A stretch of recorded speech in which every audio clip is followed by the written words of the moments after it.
Right, welcome to Raj news face to face కార్యక్రమానికి స్వాగతం. నేను మీ కార్తిక్. ఈరోజు మన గెస్ట్ ప్రజల కోసం తన ప్రభుత్వ ఉద్యోగం సైతం వదిలేసి ప్రజాసేవే లక్ష్యంగా గ్రామంలో ఎంతోమంది పేద ప్రజలకు అనేక రకాల సేవలు అందిస్తున్నటువంటి నాయకుడు, ఆయనే young and dynamic leader and రైతు బిడ్డ రేఖల శ్రీనివాస్ గారు ప్రస్తుతం మనతో ఉన్నారు. మరి మిగతా విషయాలు ఆయన తెలుసుకుందాం. నమస్తే అండి. నమస్తే సార్. ముందుగా ఫేస్ టు ఫేస్ కార్యక్రమానికి స్వాగతం. ఎలా ఉన్నారు? బాగున్నా సార్. మా మొదటి ప్రశ్న, ప్రభుత్వం అధికారంలో లేదు, బీఆర్ఎస్ పార్టీ, కంఫర్టబుల్గా కూర్చున్నారా? షూర్. ఎందుకంటే గ్రామంలో మీ సతీమణి గారు ఉప సర్పంచ్గా ఉన్నారు. ప్రభుత్వం అయితే లేదు, కంఫర్టబుల్గా కూర్చున్నారు కదా. ప్రభుత్వం ఉన్నా ప్రభుత్వం లేకున్నా కంఫర్ట్గానే ఉంటాం. పార్టీ మారే అవకాశాలు ఏమైనా ఉన్నాయా? అస్సలు లేవు. ముందుగా మీ కుటుంబ నేపథ్యం ఏంటంటే ఏం చెప్తారు? ముందుగా రాజ్ న్యూస్కు నమస్కారాలు.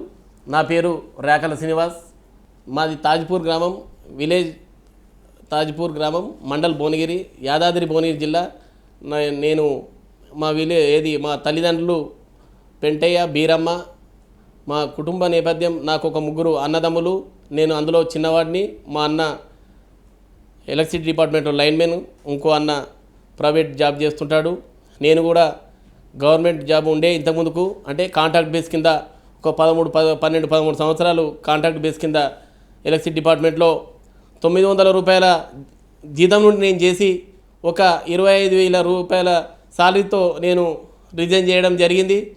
ఎందుకంటే ప్రభుత్వ ఉద్యోగం అని కాకుండా ప్రజాసేవ చేయాలని నాకు ఒక చిన్న నేను మనసులో ఇంతకుముందు కానీ ఏదైనా కానీ ఇలాంటి ఏదైనా మంచి పనులు చేయాలని ఆలోచనతోటి. ప్రజాసేవకు ప్రభుత్వ ఉద్యోగం ఎందుకు అడ్డు వచ్చిందంటే ఏం చెప్తారు? ప్రజాసేవలో ప్రభుత్వ ఉద్యోగం ఉండి ప్రజాసేవ చేస్తే, ప్రజాసేవ ఇప్పుడు సపోజు మనం ప్రజాసేవ చేస్తుంటే ప్రభుత్వ ఉద్యోగాలు ఉండి నువ్వు ఈ పాలిటిక్స్ లీడర్ దగ్గర పోయి అది చేస్తున్నావా లేకపోతే ఇది చేస్తున్నావా అని చెప్పేసి ఉన్న గవర్నమెంట్ ఎంప్లాయీస్ అని, ఆ గవర్నమెంట్ ఎంప్లాయీలో ఉన్న ఏఈలు కానీ ఏడీలు కానీ డీలు కానీ వాళ్ళు మనకు రిమార్క్ పెట్టే ఆలోచన ఉంటుంది. ఇంకోటి ఏంటంటే అసలు ప్రభుత్వ ఉద్యోగం చేయొచ్చు, చిన్న కార్యక్రమాలు. మొత్తం పాలిటిక్స్ లీడర్లని జనరల్గా ఏదైతే పార్టీలకు అతీతంగా వాళ్ళని ఏమీ అనలేక, సరే వాళ్ళు చేసేది తప్పు, అసలు చేసేది అది ఒప్పు అని అనలేకపోతాం. కాబట్టి ఎందుకంటే ఆల్రెడీ నువ్వు ఎంప్లాయీలు ఉన్నావు, ప్రభుత్వ ఉద్యోగం ఉండి నువ్వు ఈ విధంగా ఎదురిస్తున్నావు అని చెప్పేసి ఏఈకి ఏడీలకు అట్లా లెటర్లు ఇచ్చి కూడా నేను ఉద్యోగము ప్రభుత్వ ఉద్యోగస్తుడు అయి ఉండి కూడా మీ డిపార్ట్మెంట్ ఇట్లా పని చేసేటోడు, ఈ పని చేస్తుండు, ఆ పని వీళ్ళకి హెల్ప్ చేస్తుండు, వాళ్ళకి హెల్ప్ చేస్తుండు అని ఆలోచనతోటి లెటర్ పెడితే డీ గారి ద్వారా, ఏడీ గారి ద్వారా, ఏ గారి ద్వారా నాకు మళ్ళీ ఊకే కంప్లైంట్లు వచ్చేది. ఎందుకంటే ఎన్ఎస్ఏలో ఉన్న రేఖల శ్రీనివాస్ గారు సడన్గా బీఆర్ఎస్లోకి రావడానికి గల కారణాలు ఏంటంటే ఏం చెప్తారు? 2009లో నేను బీఆర్ఎస్ గ్రామశాఖ అధ్యక్షునిగా, తాజ్పూర్ గ్రామశాఖ అధ్యక్షునిగా ఉన్నాను. తాజ్పూర్ గ్రామశాఖ అధ్యక్షునిగా ఉండి ఇంటర్మీడియట్ ఏదో డిగ్రీలో నేను ఏదైతే ఎన్ఎస్యుఐలో అలా పని చేసుకుంటా మా రాజకీయ మన తాజ్పూర్లో మన గ్రామశాఖ అధ్యక్షునిగా కొనసాగిన. 2017 దాకా మేము తెలంగాణ ఉద్యమంలో కూడా పోరాడినాము. ఎందుకంటే ఏదైతే కాంగ్రెస్ పార్టీలో ఉండి కూడా మా కాన్సెన్స్ సంబంధించిన నియోజకవర్గ ఇన్ఛార్జ్ చింతల వెంకటేశ్వర రెడ్డి అన్న గారు కూడా, మాకు ఎంపీ రాజగోపాల్ రెడ్డి గారు కూడా ఉండే. అప్పుడు మేము బీఆర్ఎస్ ఏదైతే కాంగ్రెస్ పార్టీలో తెలంగాణ ఉద్యమం గురించి పోరాడినాము. ఆ తెలంగాణ ఉద్యమం గురించి పోరాడి కేసీఆర్ గారు, గౌరవ మాజీ ముఖ్యమంత్రి కేసీఆర్ గారు, ఆయన చాలా ఎన్నో 15-16 సంవత్సరాలు తెలంగాణ గురించి పోరాడి తెలంగాణ సాధించిండు. సరే, తెలంగాణ సాధించి ఆయన ఆమర నిరాహార దీక్ష చేసి అసలుకు చావు కూడా వెనకాడకుండా పోయి ఆ చావు కళ్ళల్లో ఏలుబెట్టి చూసినా ఆడదాకా పోయి అసలు తెలంగాణ పోరాడిన మంచి, అంటే ఒక 2-3 ఏళ్ళు పోరాటం కాకుండా ఫర్ లాంగ్ టర్మ్ పోరాడిన వ్యక్తి, తెలంగాణ గురించి పోరాడిన వ్యక్తి కేసీఆర్. మంచిగా తెలంగాణ గురించి పోరాడిన ఉద్దేశంతో మేము 2017లో బీఆర్ఎస్ పార్టీకి రావడం జరిగింది. రైట్, మీకు మొన్ననే డాక్టరేట్ కూడా వచ్చిందనేసి విన్నాము. అసలు ఏ విధంగా డాక్టరేట్ తెచ్చుకోగలిగారు మీరంటే ఏం చెప్తారు? ఇంతకుముందుకు మీరు అన్నారు, ఏమని అన్నారు, మీరు అనేక సేవలు గవర్నమెంట్ ఎంప్లాయీస్గా ఉండి కూడా ఇంకా జనరల్గా ఇంకా ఎన్ఎస్ఏలు ఉండి కూడా అనేక సేవలు చేస్తున్నారు అది ఇది అని మీరు అన్నారు. ఎందుకంటే నేను చేసే సేవకు, నేను చేసే గుర్తింపుకు, నేను చేసే ఆ కార్యక్రమాలకు, నేను అన్నిటికీ నాకు సోషల్ మీడియా ద్వారా కానీ ఫేస్బుక్లో కానీ ఏదైతే ఇన్స్టాగ్రామ్లో కానీ నేను చేసే పేపర్ స్టేట్మెంట్ ద్వారా కానీ ఈ విధంగా అన్నీ సమకూర్చుకొని ఆన్లైన్ ద్వారా మొత్తం టోటల్ అవన్నీ ఒక సెట్లా తయారు చేసి నేనంతా ఏది మన ఆన్లైన్లో పెట్టి ఆ విధంగా నేను చేసిన సేవలు గుర్తించి నేషనల్ ఏదైతే ఏషియా ఇంటర్నేషనల్ అకాడమీ వారు నాకు డాక్టరేట్ ఇవ్వడం జరిగింది. ఇవన్నీ నేను చేసిన పనులకు గుర్తించి. మేము గ్రామంలో అడిగితే కూడా రేకల శ్రీనివాస్ గారు ఎంతోమందికి ఎన్నో రకాలుగా సేవా కార్యక్రమాలు చేస్తున్నారనేసి ప్రజలు చెప్తున్నారు. వాస్తవానికి సేవా కార్యక్రమాలు మీరు రాజకీయంగా ఎదగడం కోసమే చేస్తున్నారు అనుకోవచ్చా? నేను వాస్తవానికి రాజకీయం గురించి ఎదగనీకి సేవా కార్యక్రమాలు చేసేది ఉంటే నేను గత 13-14 సంవత్సరాల సంది నేను సేవా కార్యక్రమాలు 10 సంవత్సరాలు 11 సంవత్సరాల సంది నేను సేవా కార్యక్రమాలు చేస్తున్నాను సార్. ఆ సేవా కార్యక్రమాలు చేసేటప్పుడు నేను సర్పంచ్గా పోటీగా రాజకీయంలో గెలవాలని అనుకుంటే 10 సంవత్సరాల కిందనే నేను సర్పంచ్ అయ్యేటోని తాజ్పూర్ గ్రామానికి. నేను సేవా కార్యక్రమాలే ముందు పెట్టి ఇదే రాజకీయంగా ఎదగాలంటే ఎంపీటీసో జెడ్పీటీసో ఎంపీపో అయ్యేటోని. నాకు ఒక మనస్తత్వంలో నాకు మనసులో ఏముండేనంటే నాకు పేద ప్రజలకు హెల్ప్ చేయడం అనేది, పేద బడుగు బలహీన వర్గాలకు వాళ్ళు ఏది ఎట్లా ఉన్నారు ఏం కథ అనే ఆలోచన అనేది. ఎందుకంటే నేను పూర్ ఫ్యామిలీ నుండి కూడా నేను కూడా ఒక కూలి పని నుండి కూడా నేను ఈ స్థాయికి చేరిన. ఈ రోజులలో ఆ చదువుకుంటూ ఆ పని చేయలేక చాలా ఇబ్బంది పడుతుంటారు అనే ఆలోచనతో గరీబు ఏదైతే ఫ్యామిలీస్కు లేదా పేద ప్రజలకు నా తోచిన విధంగా నేను సాయం చేస్తూ ఉంటాను. ఏం సాయం చేస్తున్నారు? ఎటువంటి సాయం అందిస్తున్నారు? చనిపోయిన కుటుంబాలకు ఆర్థిక సాయం అందిస్తా. ఏదైతే పెళ్ళిళ్ళు ఏదైతే పేద ప్రజలు ఆడపిల్లలకు పెళ్ళిళ్ళకు ఏదైనా నా వంతు సాయం చేస్తూ ఉంటాను. పేద విద్యార్థులకు నోటు పుస్తకాలు కానీ ఏదైతే దానికి సంబంధించిన మెటీరియల్ కానీ ఇస్తూ ఉంటాను. ఏదైతే ఇప్పుడు మీలాగా ఒక పూర్ ఫ్యామిలీ జనరల్గా ఏదైనా మంచి ర్యాంక్ వచ్చి అతనికి ముందుకు ఏమైనా కానీ నా వంతుకు ఎంత లేదన్నా అనుకుని ఒక 10,000 రూపాయలన్నా ఆర్థిక సాయం చేస్తాను. అంత పెద్ద గొప్ప సాయం నేను లక్షల రూపాయలు నేను ఏం చేయగాని నాకు తోచిన విధంగా నేను సాయం చేస్తానని నేను చెప్పడం జరుగుతుంది. అంటే ఒక నిరుపేద కుటుంబంలో పుట్టిన రేకల శ్రీనివాస్కి గ్రామంలో ఇంతమంది ప్రజలను అనేక రకాలుగా ఆదుకోవడానికి డబ్బు ఎక్కడి నుంచి వచ్చిందంటే ఏం చెప్తారు? నేను గవర్నమెంట్ ఎంప్లాయీగా ఉండి కూడా కాంట్రాక్ట్ బేస్ కింద అంతకుముందు పని చేసి కూడా నా సొంతంగా ఖాళీ టైంలో మిగతా ఏ పని అంటే ఆ పని చేసుకుంటూ పోయేది. నేను పాల మిల్క్ బిజినెస్ చేసేది. మిల్క్ తీసుకుపోయి హైదరాబాద్లో ఎక్కడ రామంతపూరు ఏది ముసిరాబాదు డైలీ 100 రూపీస్కు నేను పని చేసిన.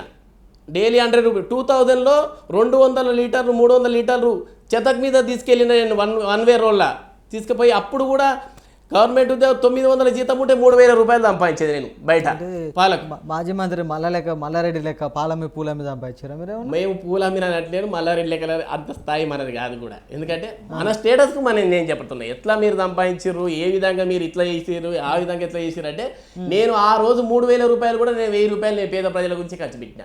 రియల్ ఎస్టేట్ వ్యాపారం చేసి రేకల శ్రీనివాస్ గారు అనేక డబ్బు సంపాదించారు అనేసి కొన్ని విమర్శలు కూడా వస్తున్నాయి. దీన్ని ఏ విధంగా చూస్తారు? కిరణ్ సార్, నేను ఏమంటున్నా అంటే రియల్ ఎస్టేట్ అందరు చేస్తూ ఉంటారు.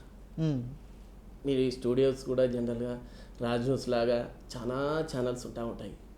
అన్ని క్లిక్ కావాలంటే క్లిక్ కావు. రియల్ ఎస్టేట్ కూడా అందరు క్లిక్ కావాలంటే క్లిక్ కారు. రియల్ ఎస్టేట్లో కూడా నీతి నిజాయితీ మానవత్వంతో అంత పట్టుదలతోటి ఏ పనైనా సరే, రియల్ ఎస్టేట్ కాదు చిన్న మేస్త్రి పైన సరే పట్టుదలతోటి పని చేసినామంటే పై స్థాయికి ఎత్తి పరిస్థితుల్లో మనం వెళ్ళగలుగుతాము. రియల్ ఎస్టేట్ కాకుండా సాఫ్ట్వేరే కనుక ఇంకా ఏ స్థాయిలో ఉన్నా మీ ఛానల్ ద్వారా మీరు ఇదే విధంగా కష్టపడ్డా కానీ రేపు పొద్దుగాల మీకు మంచి ఫ్యూచర్ ఉంటుంది.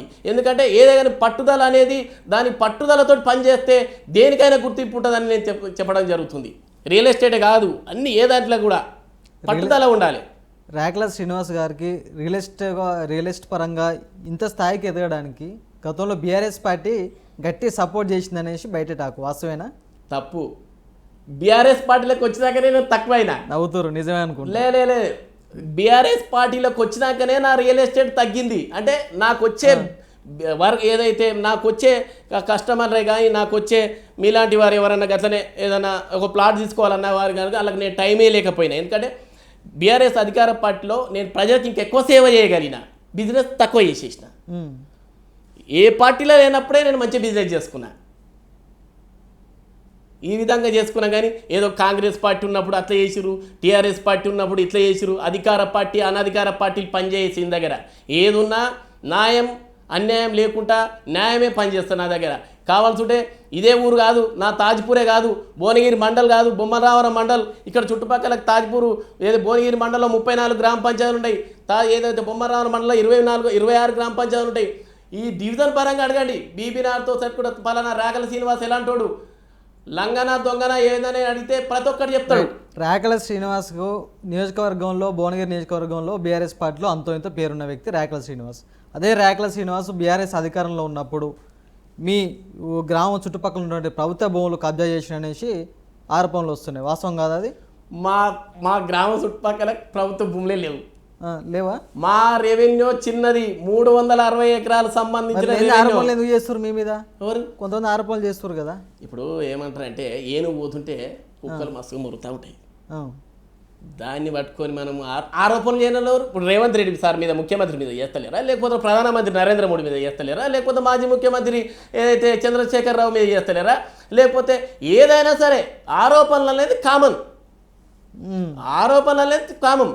ఎప్పుడైతే నిజాయితీగా నీతిగా ఉంటామో ఆరోపణలు అనేది అన్ని పక్కకు నొట్టి పడేసేస్తే, ఆరోపణలు ఏదైతే కబ్జాలు ఇంకా లేకంటే ఇంకా ఏదైనా చేస్తే దానికి చట్టపరమైన చర్యలు ఉంటాయి, చట్టపరమైన వ్యక్తులు ఉంటారు, దాన్ని మనము అనుసరించుకొని పనిచేస్తాం. కాబట్టి ఈరోజు ఈ పేరు నాకు ఉన్నదని నేను మీ మీడియా ద్వారా నేను తెలపడం జరుగుతుంది. రాకల శ్రీనివాస్ గతంలో కాంగ్రెస్ పార్టీలో ఉన్నాడు, మళ్ళీ ఇప్పుడు రాజకీయంగా ఎదగడం కోసం, ఇంకా వ్యాపార అంటే రియల్ ఎస్టేట్ వ్యాపారంగా ఇంకా ఎదగడం కోసం మళ్ళీ సొంత గూటి కాంగ్రెస్ గూటికి రాబోతున్నాడు అనేది స్టాకు. వస్తారా కాంగ్రెస్ పార్టీకి? కాంగ్రెస్ పార్టీకి నేను వస్తానని చెప్తలేను, రాను కూడా. First number 1 question, Congress party గురించి రావాలి అనుకుంటే ఎలాంటి వాళ్ళు వస్తారంటే 60 సంవత్సరాలు 70 సంవత్సరాలు ఉన్నోడు వస్తాడు కాంగ్రెస్ పార్టీలకు. ఇదివరకు బీఆర్ఎస్ పార్టీ నుండి పదవులు అనుభవించిన వాళ్ళు కాంగ్రెస్ పార్టీ పోయి చెప్తారు. ఎందుకంటే వాళ్ళ కొడుకు, వాళ్ళ బిడ్డే, వాళ్ళ మనమడో, లేకపోతే వాళ్ళ చుట్టరికమో ఎవరో, లేకపోతే పాత ఏదైనా బిల్స్ వచ్చేది ఉంటుందో ఆ పరంగా మాత్రం కాంగ్రెస్ పార్టీ పోతారు. అధికార పార్టీ పోతే బిల్ పాస్ అవుతాయి, అవి పాస్ అవుతాయి, లేకపోతే నా కొడుకు రాజకీయంగా ఎదగాలి, నా బిడ్డ రాజకీయంగా ఎదగాలి, నా అల్లుడు రాజకీయంగా ఎదగాలని అంటుంటారు. రాకల శ్రీనివాస్కు అలాంటిది లేదు కదా. Rakala Srinivas young and dynamic leader. Rakala Srinivasa young and dynamic leader. Rakala Srinivasa అనేటోడు ఇంకా ఇప్పుడు 36 సంవత్సరాలు, 46 సంవత్సరాలు, 56 సంవత్సరాలు కానీ బీఆర్ఎస్ పార్టీలో కొనసాగుతాడు. బీఆర్ఎస్ పార్టీలో కొనసాగుతాడు. ఇదే young and dynamic leader Rakala Srinivas Bhuvanagiri నియోజకవర్గంలో పైలశేఖర్ రెడ్డిని ఎందుకు గెలిపించుకోలేకపోయిండు? రాకల శ్రీనివాస్ బీఆర్ఎస్ పార్టీలో పైలశేఖర్ రెడ్డి ఎందుకు గెలిపించుకోలేకపోతాడంటే రాకల శ్రీనివాస్ మొత్తం కాన్సెన్స్ మొత్తం రుద్దిన వ్యక్తి కాదు. రాకల శ్రీనివాస్ అనేటోడు తాజ్పూర్ గ్రామానికి సంబంధించినడు. తాజ్పూర్ గ్రామంలో 1013 ఓట్లు పోలైతే తాజ్పూర్ గ్రామంలో బీఆర్ఎస్ పార్టీకి 648 ఓట్లు వచ్చినాయి. అదే కానీ లేకపోతే ఏదో మొత్తం బీఆర్ఎస్ పార్టీకి సంబంధించి ఏదో రాకల శ్రీనివాస్ గారే ఏదో పైలశేఖర్ రెడ్డి గారిని ఏది గెలిపించుకురావాలంటే నా పని నేను చేసిన.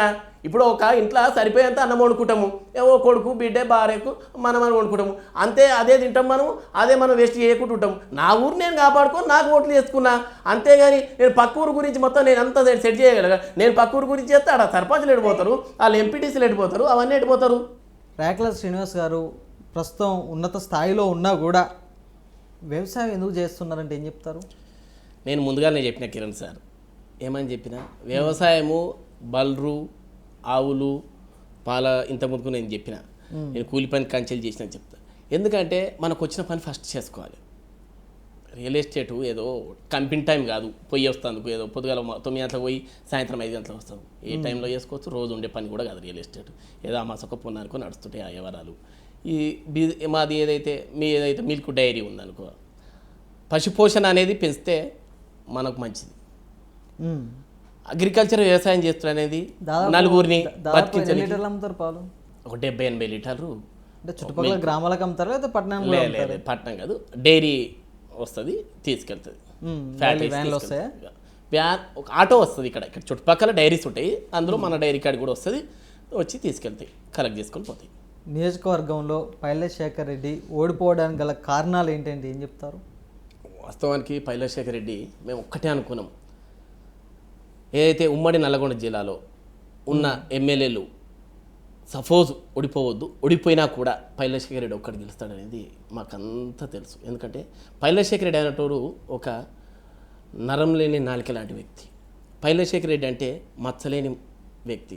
పైలశేఖర్ రెడ్డి అంటే ఒక ఆపద వస్తే ఆదుకున్న వ్యక్తి. ఒక పైలశేఖర్ రెడ్డి అంటే ఆపదలో ఒక రాత్రి అర్ధరాత్రి ఫోన్ చేసినా కానీ ఆ అర్ధరాత్రి తన పిల్లలను భార్య పిల్లలను వదిలిపెట్టి ఆ రాత్రి కూడా ఒక గన్మెన్ సాయం లేకుండా కూడా వచ్చి కాన్ఫరెన్స్లో ఆ ఆపద వచ్చిన వ్యక్తి దగ్గరికి వచ్చి చుట్టాల కంటే ముందుగా వచ్చుకుని కూర్చున్న వ్యక్తి. ఏమైందో ఏమో అర్థం కాలే కానీ వాస్తవానికి పైలశేఖర్ రెడ్డి ఓడిపోవడానికి కారణం అనేది ఎతికినా కానీ దొరకలేదు. పార్టీ మీద వ్యతిరేకతనా, లేకపోతే పార్టీ మీద ఉందా వ్యతిరేకతనా, లేకపోతే పార్టీ మీద వ్యతిరేకత ఉంటే హైదరాబాద్లో ఒక్క సీటు కూడా గెలవకపోతుండే ఎందుకు ఈ రూరల్రా ఈ విధంగా ఇబ్బంది పడ్డది అనేది కూడా అర్థమైతలేదు. పక్క గాలి కూడా ఇక్కడ కొట్టింది అయింది. ఆలేళ్ళ మొత్తం కాంగ్రెస్ బీల్ రైలే అంటుంటే అదే బీల్ రైలే గాలి వచ్చి ఇక్కడ పడి శేఖర్ రెడ్డి సార్ మీద పడ్డదని అర్థమైతలేదు. కానీ శేఖర్ రెడ్డి సార్ అనేటోడు ఓడిపోయే క్యాండిడేట్ కాదు. ఓడిపోయినా కానీ ఈ రోజు ప్రజలు జీర్ణించుకోలేకపోతున్నారు. కాంగ్రెస్ ప్రభుత్వంలో నియోజకవర్గంలో ఏమంటారు అంటే పైలశేఖర్ రెడ్డి అవినీతికి పాల్పడ్డాడు కాబట్టి ఈరోజు ఓడిపోవాల్సిన పరిస్థితి ఏర్పడింది అనేసి చుట్టుపక్కల గ్రామాల్లో నియోజకవర్గంలో కొంతమంది అంటున్నారు. అది వాస్తవేనా? వాస్తవానికి అనేటోళ్ళు అంటుండొచ్చు, ఎసోటోళ్ళు అంటారు. అంటే కాంగ్రెస్ పార్టీ సంబంధించిన లీడర్ అయితే అనగలుగుతారు. ఎందుకంటే అధికారం లేక పాపం 10-15 ఏళ్ళ సంగతి కొట్టుకదస్తారు వాళ్ళు. ఏం లేక అధికారం ఉంటే కూడా వచ్చేది లేదు. ప్రతిపక్ష పార్టీలు ఉంటేనే పని ఎక్కువ చేయగలుగుతాం, క్వశ్చన్స్ ఎక్కువ చేయగలుగుతాం. రేపు పొద్దుగాల మేము ప్రజల గురించి పని చేయలేకపోతే అధికార పార్టీ ఉంటే ఏమైతే తెలుసా, ఒకసారి ప్రతిపక్షం ఉండాలి, ఒకసారి అధికార పార్టీ ఉంటేనే మంచిగా అనిపిస్తుంది. ఎందుకంటే అధికార పార్టీలు ఉన్నప్పుడు ప్రతి ఒక్క పని నేను చేస్తానే చెప్పాలి. ప్రతిపక్ష పార్టీలు ఉంటే ప్రతి ఒక్కటి మనం చేసేంత వరకు చేస్తాం, ఆ తర్వాత వాళ్ళతో చెప్పిస్తాం. ఆ పద్ధతిలో చేస్తుంటాము. వాస్తవానికి పైలశేఖర్ రెడ్డి ఓడిపోయే క్యాండిడేట్ కాదు. Next Paila Shekar Reddy MLA. ఇక్కడ ఎంపీ ఎన్నికలు చూసుకుంటే ప్రస్తుతం మీరు నల్గొండ జిల్లాలో కుర్మ సంఘ నాయకులు కొనసాగుతున్నారు. మీ కుర్మ సంఘానికి చెందినటువంటి ఎంపీ క్యాండిడేట్ కేవం మల్లేష్ను ఎందుకు మీరు గెలిపించుకోలేకపోయారు? కిరణ్ సార్, ఇలా 2 సందర్భాలు ఉన్నాయి. బీసీ వ్యక్తులు ఇద్దరు ఇక్కడ పోటీ చేశారు. బూర నర్సయ్య గౌడ్ డాక్టర్ సార్ పోటీ చేసిండు, క్యామ మల్లేశం పోటీ చేసిండు, అండ్ ఆడ కిరణ్ కుమార్ రెడ్డి సార్ పోటీ చేసిండు. కిరణ్ కుమార్ రెడ్డి సార్ పోటీ చేసే అధికార పార్టీ సామాజిక వర్గంతో ఎక్కువ లీడ్ అయ్యి 11 మంది ఉన్న ఎమ్మెల్యేలు మొత్తం బీఆర్ఎస్ పార్టీకి ఏదైతే కాంగ్రెస్ పార్టీ వాళ్ళే ఉన్నారు. బీఆర్ఎస్ పార్టీకి సంబంధించిన ఎంపీ కాన్సెన్స్ సంబంధించిన వాళ్ళు ఒకరు ఉన్నారు. ఒక్కరున్నా కానీ వాస్తవానికి జనగామ ఆ లాస్ట్ బార్డర్ అయిపోయింది మనకు. ఈ 2 బీసీ వర్గాలు ఏదైతే మనకు ఇక్కడ నిలబడ్డారో ఆ 2 బీసీ వర్గాలు ఉన్న బీసీ వర్గం మొత్తం చీల్చుకపోయినాయి ఓట్లు. ఒక వర్గానికి సంబంధించిన ఓట్లు అక్కడ పడ్డాయి. ఒక వర్గం కుర్మ, ఇంకో వర్గం గౌడ అనేసి చీల్చుకుపోయినాయి. గొల్ల కుర్మ ఒక వర్గం 2,40,000 ఓట్లు ఉన్నాయి. అందులో సరే కొంతమంది పార్టీలు చూస్తుంటారు, కొంతమంది క్యాస్ట్ ఫీలింగ్ చూస్తుంటారు. క్యాస్ట్ ఫీలింగ్ తక్కువ చూస్తుంటుండొచ్చు.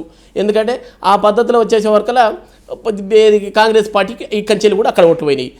సేమ్ అదే కనుక ఈరోజు బీసీ వర్గంలో ఈరోజు క్యామ మల్లేశం గారికి బీసీ వర్గం నుంచి ఒక్కరికే భువనగిరి కాన్ఫరెన్స్లో సీటు వస్తే ఏ పార్టీ అయినా సరే బూర నరసయ్య ఎఫెక్ట్ బీఆర్ఎస్ మీద పడిందా? 100% పడుతుంది. బీజేపీకి బూర నరసయ్య పేరుతోటి ఆడ ఓట్లు వచ్చినాయి కానీ బీజేపీకి ఎక్కడి ఓట్లు. మొన్న అసెంబ్లీ కాన్ఫరెన్స్లో బీజేపీకి మన గూడూరు నారాయణ రెడ్డి లేబడితే 10,000 ఓట్లు వచ్చినాయి. 7 కాన్ఫరెన్స్లకు సంబంధించిన ఓట్లు లేబడితే 70,000, దాని 140,000. కానీ 3,40,000 ఓట్లు వచ్చినాయి ఈరోజు బూర నరసయ్య గౌడ్కు, మాజీ ఎంపీ గారికి. ఎక్కడి ఆ ఓట్లు 3,40,000 ఓట్లు చిల్లర అవి వచ్చినాయి. ఇప్పుడు ఇక్కడ 2,40,000 చిల్లర ఇవి వచ్చినాయి. అవి కలిస్తే 6 lakhs ఓట్లు కదా. మరి బీసీ సామాజిక వర్గం గెలవకుంటే ఎవరు గెలుస్తారు? రైట్. మీ గ్రామంలో చూసుకుంటే ఎవరికి ఏ కష్టం వచ్చినా కూడా, ఎవరికే ఆపద వచ్చినా కూడా రేఖల శ్రీనివాస్ దగ్గరికి చాలామంది వస్తారు. ఎందుకు నియోజకవర్గంలో ఎమ్మెల్యే ఉన్నా కూడా, ప్రజాప్రతినిధులు ఎంతోమంది ఉన్నా కూడా, మీ గ్రామానికి సర్పంచులు ఉన్నా కూడా ఎందుకు ప్రజలు మీ దగ్గరికి రావాల్సి వస్తుంది? వాస్తవానికి సర్పంచులు ఉంటే జనరల్గా సర్పంచులు ఉంటే సర్పంచ్ దగ్గర పోతారు. కానీ మా సర్పంచ్ ఏంటంటే పక్క ఇక్కడ ఉప్పల్ సైడ్ ఉప్పల్ దగ్గర ఉంటాడు. సరే వస్తాడు, రోజు వచ్చిపోతూ ఉంటాడు. కాబట్టి అట్లా ఆ విధంగా సర్పంచ్ అందుబాటులో లేకున్నా ఉన్నా ఇదివరకు సర్పంచులు ఉన్నా కానీ నా దగ్గరికి వచ్చేది. ఎందుకంటే ఇంతకుముందు 2 టర్మ్స్ నేను చెప్పిన కదా, 2 టర్మ్స్ మనమే మూమెంట్ చేసినాం. అంటే నేనే ముందలవాడి నేనే గెలిపించానని చెప్తాను. నేను కూడా నా సాయశక్తులు నేను కూడా కష్టపడ్డా. ఆ పద్ధతిలో కష్టపడి ఆ విధంగా ఉన్న ఆ 10-15 సంవత్సరాల సంధి అందరూ సర్పంచులు వస్తూ ఉంటారు, పోతూ ఉంటారు. రేఖల శ్రీనివాస్ గారు ఇంకా రాజకీయంగా మీ గ్రామంలో కానీ, మీ మండలంలో కానీ ఏ విధంగా ప్రజలకు సేవలు అందించబోతున్నారు, ర్యాంకింగ్ ఏ విధంగా ముందుకు వెళ్ళబోతున్నారు అంటే ఏం చెప్తారు? నేను రాజకీయం చేయాలి, లేకపోతే నేను ఏదో సర్పంచ్ నిలబడతానో, లేకపోతే ఎంపీటీసీ నిలబడతానో, ఏదో జెడ్పీటీసీ నిలబడతానో. జెడ్పీటీసీ అంటే వాస్తవమైన అది జెడ్పీటీ అంటారు సార్, మస్తుగా అంటారు. నేను జెడ్పీటీసో సర్పంచో ఇంకేదో కావాలంటే 15 ఏళ్ళ సార్ నేను ఎందుకు లాస్ట్ ఎలక్షన్స్ అప్పుడు ఏదో చేసి సేవా కార్యక్రమం అవి చేసిన ఏదైతే మూమెంట్ కావాలన్నా అట్లా చేస్తే రాజకీయ నాయకుడికి నా నా నా మనసులో అది కరెక్ట్ కాదు. ఎప్పుడు ప్రజలలో ఉండాలి, ఎప్పుడు అందరు వ్యక్తులతోటి ఉండాలి. వాళ్ళకి ఆపద వచ్చినా ఆదుకోవాలి, వాళ్ళకి చెడ్డ అయినా మంచి అయినా మనకు చెడ్డ మనకు మంచి అయినట్టు ఆలోచన చేసుకొని ఆ విధంగా ముందుకెళ్తే ఆ తర్వాత ప్రజలు ఏది నిర్ణయిస్తే అదే మనం డిసైడ్ అయి ఉంటాం. అంతేగాని పదవి గురించే పాకులాడే వ్యక్తి కాదు నేను. పదవి గురించి పాకులాడాలంటే 10-12 సంవత్సరాల సంది ఏదో ఒక పదవిలో కూర్చొని నేను ఖాళీ నామినేట్ పోస్ట్ గ్రామ శాఖ అధ్యక్షుడు, నేను విలేజ్, నేను ఏదో ఉప సర్పంచ్ను కూడా కాదు, మా మిస్సెస్ ఉప సర్పంచ్. రైట్. రాష్ట్రంలో బీఆర్ఎస్ ప్రభుత్వం మళ్ళీ ఎందుకు ఏర్పాటు చేయలేకపోయిందంటే ఏం చెప్తారు? సార్ వాస్తవానికి రాష్ట్రంలో బీఆర్ఎస్ పార్టీ రావాలి, 200% రావాలి, 100% కాదు. రాష్ట్రంలో బీఆర్ఎస్ పార్టీ రావద్దు అనుకుంటే మొన్న ఆంధ్రప్రదేశ్లో జగన్ గారు ఎట్లయితే ఓడిపోయారో ఆ విధంగా ఓడిపోవాలి బీఆర్ఎస్ పార్టీ. బీఆర్ఎస్ పార్టీ 40 సీట్లు వచ్చినాయి, 39 సీట్లు వచ్చాయి. ఓటమికి కారణము తక్కువ అంచనాల మీద మేము ఓడిపోయినాం. కొన్ని దళిత బంధు స్కీమ్ పెట్టి అన్ని కాన్స్టిట్యూన్సీలలో సెట్ చేయకపోవడము, అవి వచ్చేదాకా ప్రజలు కొంచెం ఓపిక పట్టలేకపోవడం. కనీసం గ్రేటర్ హైదరాబాద్లో వచ్చినటువంటి సీట్లు కూడా గ్రామ పంచాయతీలో ఉన్నటువంటి అసెంబ్లీ సీట్లలో బీఆర్ఎస్ రీచ్ కాలేకపోయింది.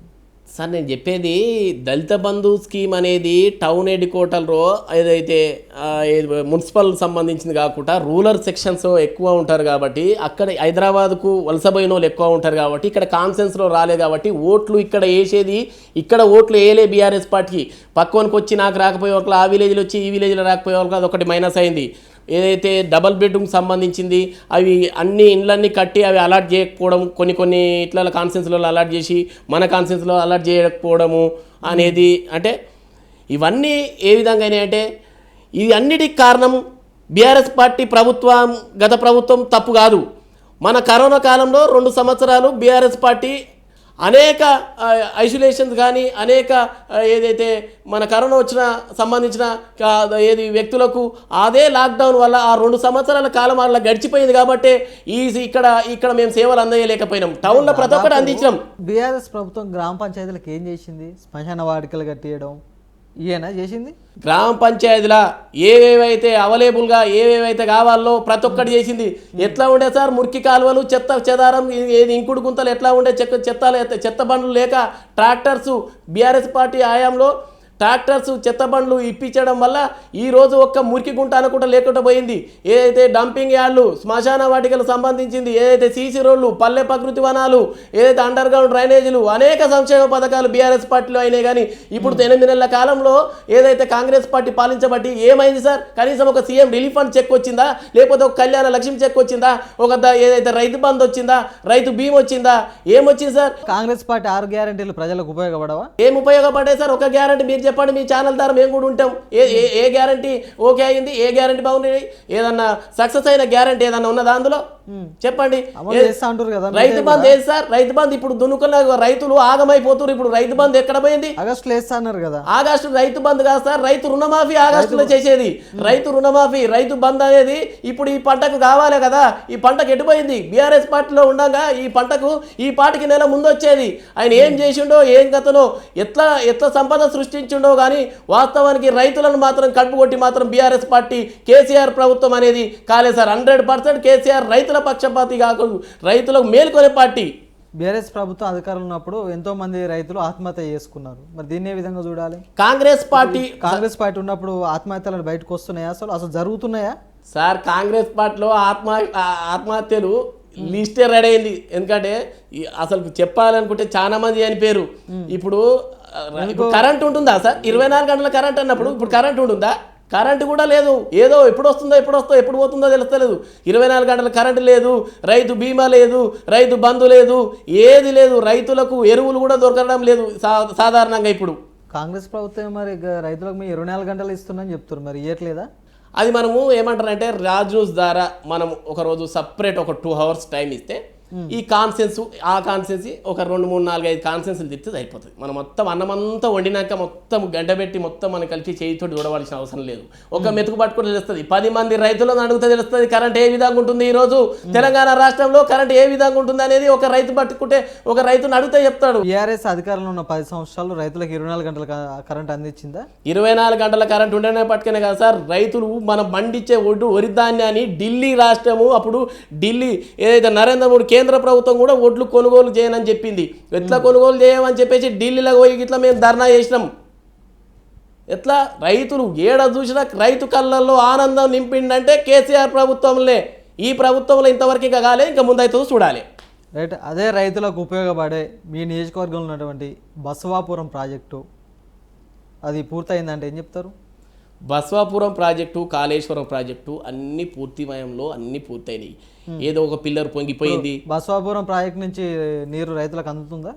అందిస్తే అంతది. ఇప్పుడు బీఆర్ఎస్ పార్టీ ఉండింటే ఈ పార్టీకి వచ్చేసు. కాంగ్రెస్ పార్టీ ఉంది, ఒకవేళ బసవాపురం ప్రాజెక్టు బీఆర్ఎస్ పార్టీ పేరు వస్తుంది కదా. కాంగ్రెస్ పార్టీ వచ్చింది 6-7 నెలలు అవుతుంది అధికారంలోకి. అంతకుముందు ఎందుకు బీఆర్ఎస్ ప్రభుత్వం బసవాపురం ప్రాజెక్టు ద్వారా రైతులకు నీళ్ళు అందజేయలేదు? పని ఇంకా 25% ఉంది సార్. ఆల్రెడీ ఈ పాటికి 5-6 నెలల ఈ పని అయిపో ఆల్రెడీ కాళేశ్వరం నుంచి వాటర్ వచ్చు. ఏదైనా వరకల్లా అన్ని పిల్లలు పొంగిపోయినాయి, 2 పిల్లలు జనికినాయి, 3 పిల్లలు బెనికినాయి అంటారు. అవినీతి జరిగిందంట, అదే అవకతవకలతో కట్టిరంట, నాణ్యత లోపంతో కట్టిరు కాబట్టి పిల్లర్లు ఎట్లా నాణ్యత లోపం సార్? ఇప్పుడు 4 ఇళ్ళ రూమ్ కట్టుకుంటే ఒక పిల్లర్ పక్కకు పోతుంది, ఇంత క్రాక్స్ వస్తాయి. అంత పెద్ద కాళేశ్వరం పట్టినాక అసలు క్రాక్స్ అనేది ఏదో ఒకటి సందర్భం చిన్న జరుగుతున్నది. దానికి మరమ్మతులు ఉన్నాయా? 4 గోడలు కట్టడానికి 4 లక్షలు అవుతాయి అనుకున్నాను. ఆ ప్రాజెక్ట్ కట్టడానికి దాదాపు ఎన్ని వందల కోట్లు అయినాయి. దేనికైనా సార్ రొట్టె కొద్ది పిండి. దాని పద్ధతులు అది చేస్తే బాగుంటుంది, దీని పద్ధతులు ఇది చేస్తే బాగుంటుంది. దానికి మార్పు అనేది ఉండదు సార్. కాళేశ్వరం ప్రాజెక్టులో అవినీతి జరగలేదంట. జరిగితే ఎంక్వైరీ చేయాలి, జరిగిన తీసి లోపల నొక్కాలి, అంతే కదా. తప్పును ఎప్పుడైనా తప్పే అనాలి, కానీ తప్పును కూడా కప్పిపుచ్చనికి కానీ వరంగా దానికి తప్పుకు శత్రువులం కాదు. ఎప్పుడైనా తప్పే. రైట్. మీరు అంటున్నారు కాంగ్రెస్ ప్రభుత్వ పరిపాలన బాగాలేదని అంటున్నారు. మేము వస్తా మీ నియోజకవర్గంలో చుట్టుపక్కల రోడ్లన్నీ చూస్తున్నాం, అంత ఆగమాగం అల్లకల్లంగా ఉన్నాయి. ఎందుకు ఆ పరిస్థితి ఏర్పడింది? బీఆర్ఎస్ ప్రభుత్వం మొత్తమే లేకుండే సార్. బీఆర్ఎస్ ప్రభుత్వం వచ్చినా కానీ ఆ రోడ్లు పడ్డాయి. ఎక్కడ కంకర్ బీటీ రోడ్డు లేకుండే, కంకర వేసి ఎడ్ల బండ్లు కూడా పోకపోయేది, ఎడ్ల బండ్లు నడవకపోయేది రోడ్లల్లా.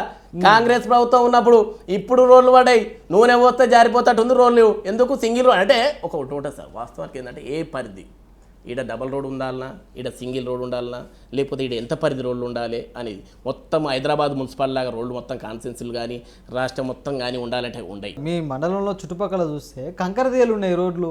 నాకు తెలిసి ఒక 2 గ్రామాలు, ఒక గ్రామాలు ఏదో మూలకు సబ్ రోడ్లు కనుక ఆమ్లెట్ సంబంధించిన రోడ్లకు ఏదన్నా సబ్ రోడ్లకు ఉంటుండొచ్చు, కానీ ఏడ ఉండదు. బీఆర్ఎస్ ప్రభుత్వంలో ప్రతి ఒక్క రోడ్ అయింది. రోడ్డు లేని గ్రామం లేదు, సీసీ రోడ్డు లేని ఇల్లు లేదు. బీఆర్ఎస్ ప్రభుత్వ హయాంలో తండాలను గ్రామ పంచాయతీ చేసినాం అనేసి ఘనంగా చెప్పుకుంటారు మీ బీఆర్ఎస్ వాళ్ళు. ఆ గ్రామ పంచాయతీలకు నిధులు ఇస్తుర్రా అసలు?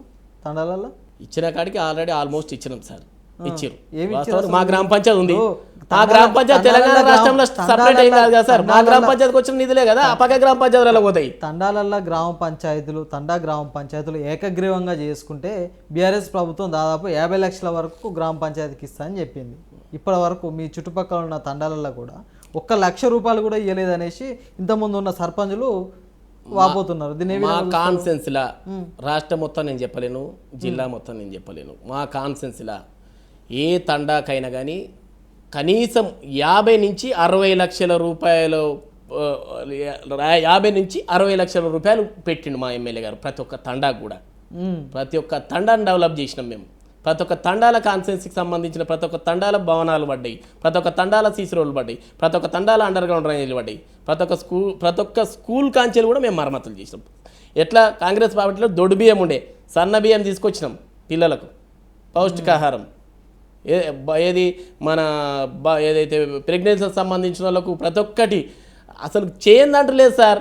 ఏం చేసిరు అనేది మీరు చెప్పాలి. ఇంకా 2 సంవత్సరాలు అయినాక మళ్ళీ ఇట్లా రండి, నేను 100% ఈ ప్రభుత్వం ఏం చేసిందో కూడా చెప్తా. రైట్. ఇది ఈనాటి ఫేస్ టు ఫేస్ కార్యక్రమం. చూస్తున్నాం రాజు న్యూస్. మరో గెస్ట్తో మళ్ళీ కలుద్దాం.